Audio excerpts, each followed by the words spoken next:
Glórias a Deus. Abra comigo sua Bíblia rapidamente no Evangelho de Jesus, segundo nos escreveu o Dr. Lucas, capítulo de número 1. Evangelho de Jesus, escrito por Lucas, capítulo de número 1. Glórias a Deus. Aleluia. Nós vamos ler a partir do verso de número 5 até o verso de número 13, para a gente abreviar e ganhar tempo. Evangelho de Jesus, escrito por Lucas, capítulo de número 1, a partir do verso 5 até o verso de número 13, um texto bastante conhecido, que nos conta o anúncio do nascimento de João. Diz assim o texto: Existiu no tempo de Herodes, rei da Judéia, um sacerdote chamado Zacarias, da ordem de Abias, e cuja mulher era das filhas de Arão, e o nome dela era Isabel. E eram ambos justos perante Deus, vivendo irrepreensivelmente em todos os mandamentos e preceitos do Senhor. E não tinham filhos, porque Isabel era estéril, e ambos eram avançados em idade. E aconteceu que, exercendo ele o sacerdócio diante de Deus, na ordem da sua turma, segundo o costume sacerdotal, coube-lhe em sorte entrar no templo do Senhor para oferecer o incenso. E toda a multidão do povo estava fora, orando à hora do incenso. Então um anjo do Senhor lhe apareceu, posto em pé à direita do altar do incenso. E Zacarias, vendo-o, turbou-se e caiu temor sobre ele. Mas o anjo lhe disse: Zacarias, não temas, porque a tua oração foi ouvida, e Isabel, a tua mulher, dará luz a um filho, e lhe porás o nome de João. Amém? Aleluia! Aleluia! Noite de Santa Ceia. A gente costuma no culto de Santa Ceia falar sempre sobre a crucificação de Jesus, a sua morte, a sua ressurreição, a obra de Jesus. Mas hoje, quando eu ia procurar o texto, eu estava ali refletindo, meditando, buscando a palavra, o Senhor me trazia para esse texto aqui do Evangelho, segundo escreveu o Dr. Lucas, que conta uma história que todos nós conhecemos muito bem. E eu quero ser breve, até em benefício do tempo, porque hoje é noite de Santa Ceia, a gente tem a mesa do Senhor, que é o momento mais importante deste culto, dessa celebração. Mas eu quero compartilhar com vocês uma breve palavra de algo que o Senhor falou no meu coração, e eu tenho certeza que vai falar ao seu coração, que está aqui nesta noite também. Porque nós já conhecemos esse texto, conhecemos a história, falando sobre o nascimento de João Batista, que era um menino, que sendo primo de Jesus, ele veio com a função, ele veio com a responsabilidade de preparar o caminho para Jesus vir. Jesus é a estrela, era naquele tempo, é hoje e sempre vai ser em todos os momentos. Jesus é o protagonista, é o principal. Mas João, ele veio com uma responsabilidade muito grande para preparar o ambiente e o coração das pessoas, para que Jesus pudesse, quando viesse, poder exercer o seu ministério com todas as coisas que Deus tinha como plano.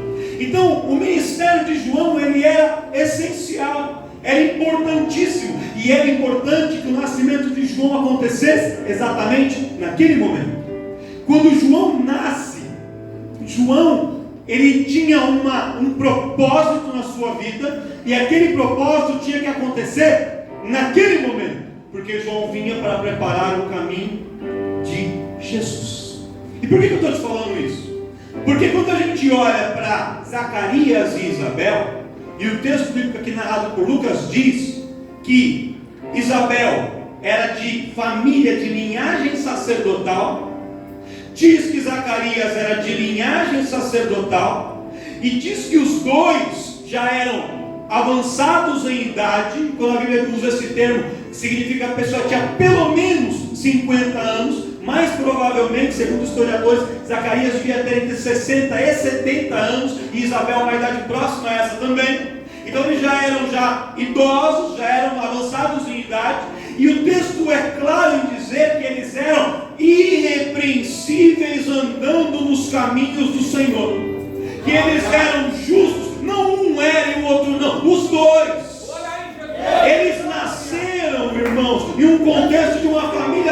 sacerdotal, nasceram dentro da igreja, como se fosse hoje, alguém que nasce no berço evangélico, viveram a sua infância na presença do Senhor. Um olha para o outro, se apaixona, eles se casam na presença do Senhor, eles passam a vida servindo ao Senhor. Em um momento que Israel vivia uma das suas piores crises espirituais da sua história, fazia 400 anos que nenhum profeta se levantava sobre a terra. O último profeta havia sido Malaquias, o último homem de Deus ser usado com profecia havia sido Malaquias 400 anos antes. Deus estava em silêncio, mas mesmo no silêncio de Deus, Zacarias era justo diante da presença do Senhor, Isabel era correta diante da presença do Senhor. Os dois serviam, os dois trabalhavam, eram irrepreensíveis, eram corretos, não voltavam no culto, vinham para o ensaio, eram dizimistas, eram ofertantes,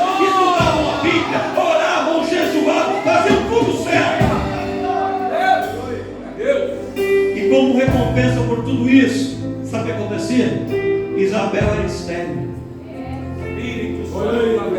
E eles não geraram filhos.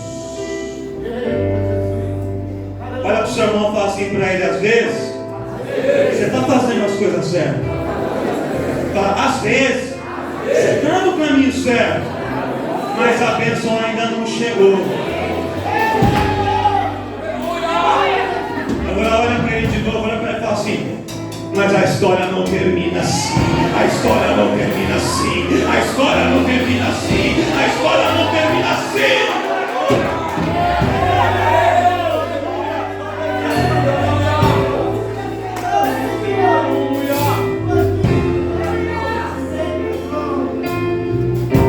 Irmãos, entenda o contexto. Nessa época, um homem não gerar filhos era algo muito grave. Muito grave. Quando um homem não gerava filhos, a sua masculinidade era colocada em questão.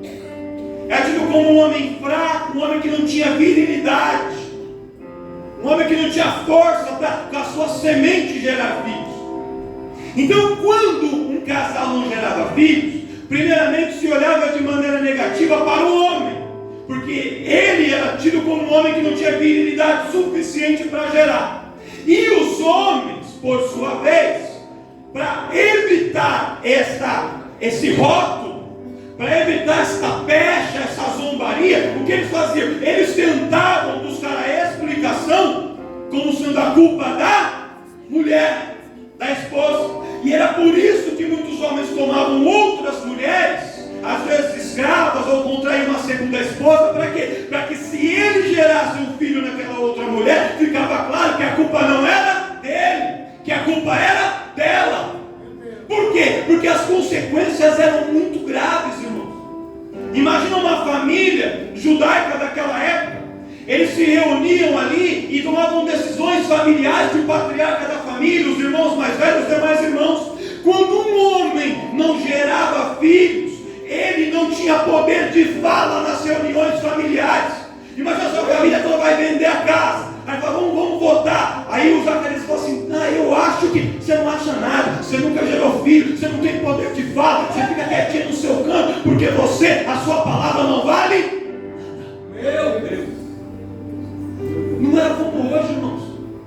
Hoje a pastora disse: mas escolhemos não ter filhos, é uma escolha nossa. Tem gente que fica, tem que ter filhos, tem gente que fala, meu Deus. Mas até aí, são só conversas. E para a gente não muda nada. Naquele tempo não era assim. Naquele tempo a consequência sobre isso era muito grave. Isabel era uma mulher que não se reunia com outras mulheres. Como ficou comprovado que ela era estéril, sabe o que as outras mulheres falavam? Falavam assim: você é a culpada pela desgraça de Zacarias. Você é a culpada pelo meu irmão estar sendo envergonhado. Você é culpada porque ele é sacerdote, e como sacerdote da casa do Senhor, ele tem que gerar descendentes. Então ele não consegue gerar descendentes e a culpa é sua. Agora eu te pergunto: Isabel tinha culpa de ser estéril? Quem aqui já foi culpado por uma coisa que não tinha culpa? Quem já foi acusado por alguma coisa que não fez, que não teve culpa e recebeu essa responsabilidade? Dói ou não dói? Machuca ou não machuca? Fere ou não fere? Isabel passava por essa situação. Zacarias passava por essa situação. Os estudiosos, sabe o que eles dizem, irmãos? Que por causa disso, por causa desse preconceito, por causa desse rótulo, por causa de todos os comentários coados sobre ele, esse casal, sabe o que ele fez? Ele se fechou. Eles pararam de frequentar reuniões de famílias. Eles pararam de entrar no meio de festa de amigos. Você não via Zacarias e Isabel nas festas de amigos quando tinha. Eles ficavam distantes. Por quê? Porque eles tinham medo de ir e serem zombados, serem apontados, serem acusados. Eles foram se fechando, eles foram ali se restringindo, eles foram se isolando por causa daquela situação, por causa daquela provação. Mas eles se isolaram das pessoas. Mas a cada vez que uma pessoa atacava, cada vez que alguém colocava eles de canto, eles se afastavam das pessoas, mas continuavam se aproximando de Deus.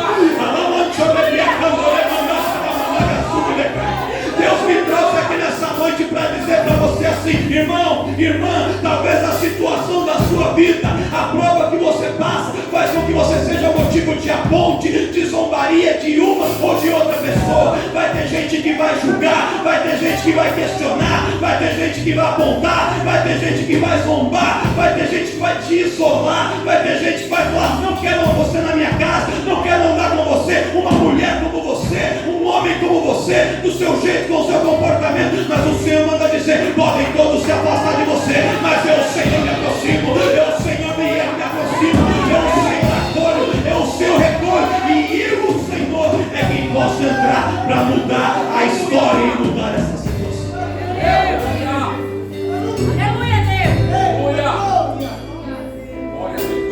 Deus me trouxe aqui para falar com pessoas que estão passando por processos longos na sua vida, processos dolorosos, e por causa desse processo você está muitas vezes se isolando, se fechando. Você prefere não conversar com as pessoas, prefere não falar nada com ninguém. Você sente às vezes os olhares, às vezes ninguém fala nada, mas são os olhares. Deus manda dizer assim: aguenta só mais um pouquinho. Pega na mão de um crente, pega na mão de um irmão. Fala para ele assim: aguenta só mais um pouquinho.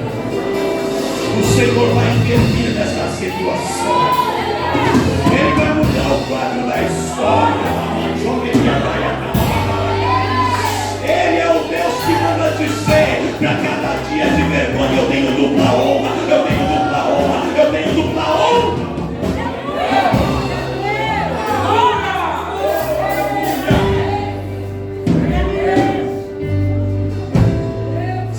Aqui, pastor Inácio, Zacarias orava para Deus mudar a história dele. Isabel orava para Deus mudar a sua sorte. Sabe o que Deus respondia para eles?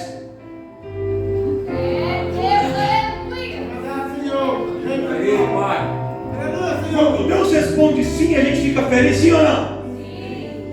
Quando Deus responde não, a gente fica com raiva na hora, fica bravo, faz biquinho, fala que vai sair da igreja. Mas depois a gente entende e a gente sabe qual é a resposta e a gente vai lidar com a situação. O problema é quando Deus não responde. Aí você fala assim: na quinta-feira eu vou na fila do pastor Rafael para ver se Deus quer ver. Aí vem hora, Deus fala um monte de coisa, não fala o que você quer ouvir. Aí fala assim: o pastor Rafael não é nada, eu vou falar com a pastora Simara. E quando acabou a oração, fica meia hora conversando comigo e ela vai explicar o que acontece. Eu falei que ela vai fazer isso. Ela faz, ela me desobedece. Mas para cá, por favor. Aí vai lá, ela fala um monte de coisa. Sabe o que acontece? Não. Aqui do presbítero Eduardo, porque se ele não falar, quem que vai falar?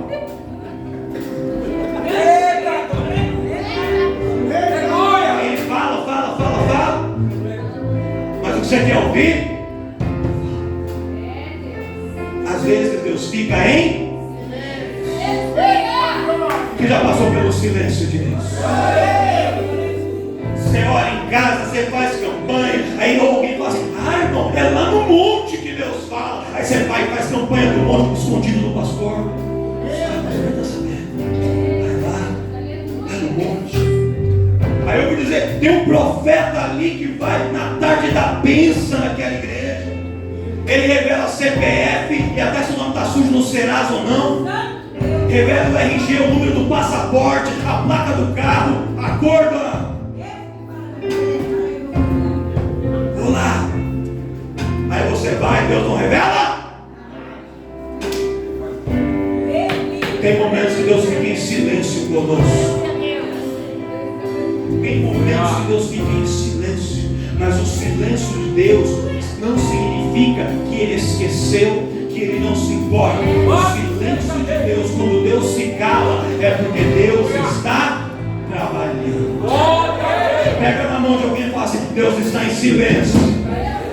Ele está operando nessa causa, porque Ele está trabalhando nessa situação, porque Ele está agindo, Ele está projetando, Ele está trabalhando, Ele está operando, Ele está construindo. Logo, logo você vai ver o resultado.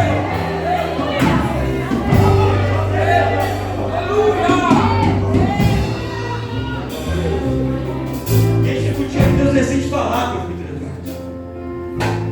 Sabe onde que Deus falou com Zacarias? Sabe onde? Dentro do... Aleluia! Vou te falar um negócio, irmão. Deus fala através do YouTube? Fala. Deus fala através do WhatsApp? Fala. Deus fala na rua, no ponto de ônibus? Fala.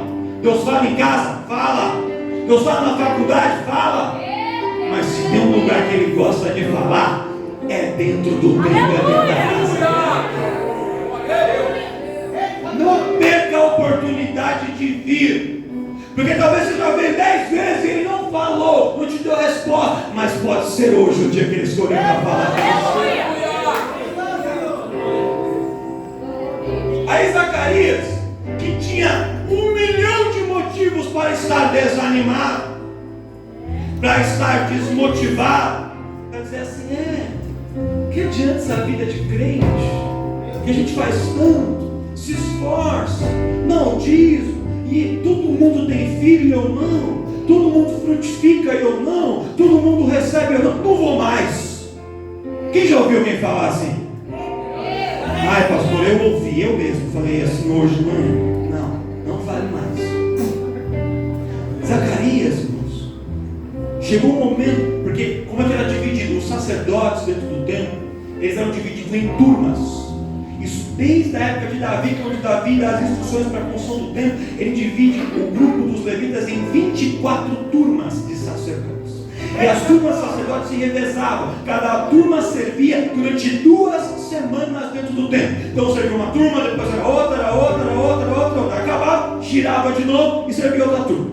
Isso era por sorteio. E aí, dentro daquela turma, daquele grupo de sacerdotes, as funções naquela semana em que eles serviam também eram definidas por sorteio. Aí chegava lá de manhã, os sacerdotes davam um sorteio: você, Guilherme, você vai ficar lá do lado de fora hoje e você vai ficar responsável por manter o altar aceso com a brasa do louvor e da adoração acesa. E para te ajudar vai ter o nosso irmão Gustavo, vai ter o diácono Felipe e vai ter a nossa irmã Júlia. Vocês 4 estão responsáveis hoje por manter o altar da adoração acesa. E ali o sacerdote ia lá e ele ia colocando brasa no altar, e colocando brasa no altar, e colocando brasa no altar, e colocando brasa no altar, e colocando brasa no altar, e o altar ficava pronto. Quando chegava o irmão lá com o sacrifício, a brasa já estava acesa e pronto para colocar sobre o altar, para queimar, e a fumaça chegava ao novo.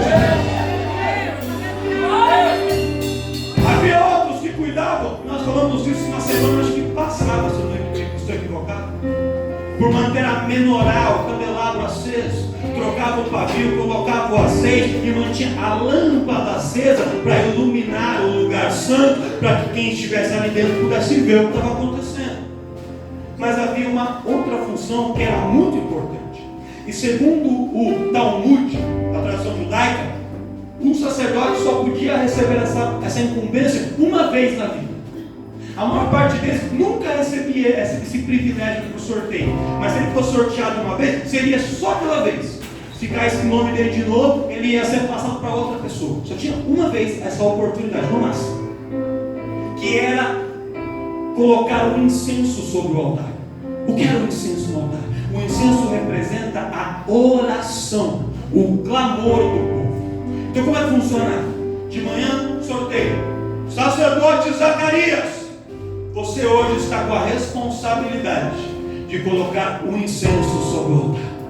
Aí o sacerdote se preparava todo alegre, e ele pegava um instrumento que tem um nome que eu anotei, mas eu esqueci agora o nome do negócio. Eu não sou obrigado a lembrar tudo, porque é muita coisa. Turíbulo chamava o negócio, o nome não acho que é isso. Ou incensário, para ficar mais fácil. Aí era um potinho assim, ele ia até o altar que estava aceso, pegava com uma tenaz, com uma pinça, as brasas do altar e colocava dentro daquele potinho, aquele incensário. E ele entrava sozinho no lugar santo. O povo ficava lá no átrio do lado de fora, e o povo ali começava a orar, a interceder, como está a diaconisa Eliette intercedendo, está a nossa intercessora Fabiana intercedendo, o povo ficava lá fora intercedendo. E ele entrava com aquelas brasas do altar até o altar do incenso. Quando ele chegava ali no lugar santo, estava a menorá colocada do lado com as lâmpadas acedas para ele enxergar o que estava acontecendo. Estava a mesa com os pães da proposição do outro lado, que representava a comunhão do povo. E no meio, em frente ao véu que separava o lugar santo do lugar santíssimo, ficava o altar do incenso.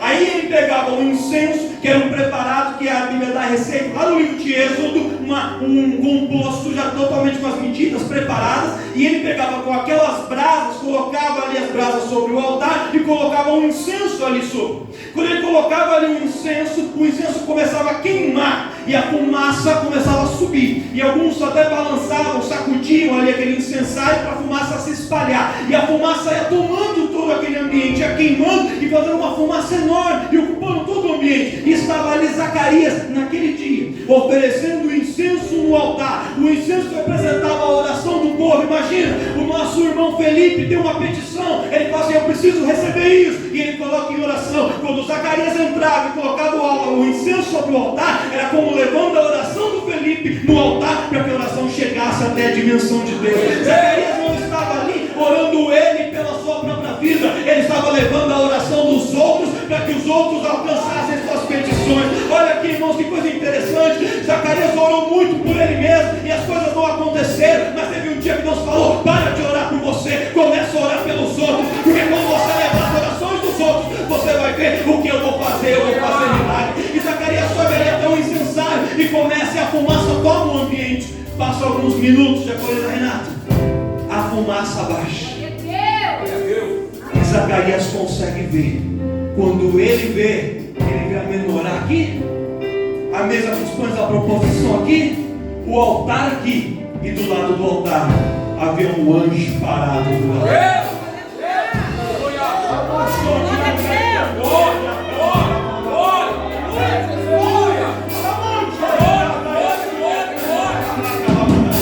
Você acredita que Deus envia anjos para nos fazer respostas? Você acredita que Deus envia anjos para lutar por você, né?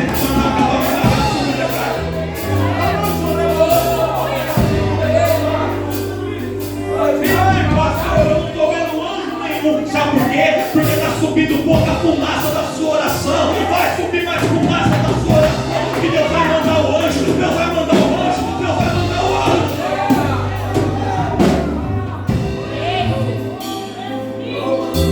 O anjo aparece. O anjo olha para ele e fala assim: Zacarias, você acha mesmo que você vai ter uma vida inteira dedicada ao Senhor, sendo fiel, buscando a Ele, renunciando a tantas coisas, tomando a sua cruz nos seus ombros?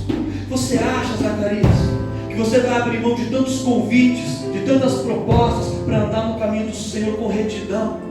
Você acha, Zacarias, que você vai orar tantas vezes, jejuar tantas vezes, ler a Bíblia de frente para trás, de trás para frente, acordar cedo para ir para a escola bíblica, vir no ensaio, servir ao Senhor na escala da intercessão, ficar lá fora tomando chuva, ficar aqui dentro recebendo as pessoas, preparando palavra, renunciando a domingo, domingo, a feriado, a sábado, a muitos dias. Você acha que você vai fazer tudo isso para o Senhor e o Senhor vai deixar você ali na vergonha e na humilhação? Não. Zacarias, às vezes a bênção demora para chegar, às vezes parece que está demorando, mas hoje, Zacarias, é o dia que o Senhor me enviou para trazer resposta para você e para te dizer: as suas orações têm sido ouvidas diante da presença de Deus. Olha para um crente aí, para o irmão, e fala assim: Deus está ouvindo suas orações, Deus está ouvindo o seu clamor, Deus está recebendo suas petições, e Deus tem resposta, Deus tem resposta, Deus tem resposta, Deus tem resposta.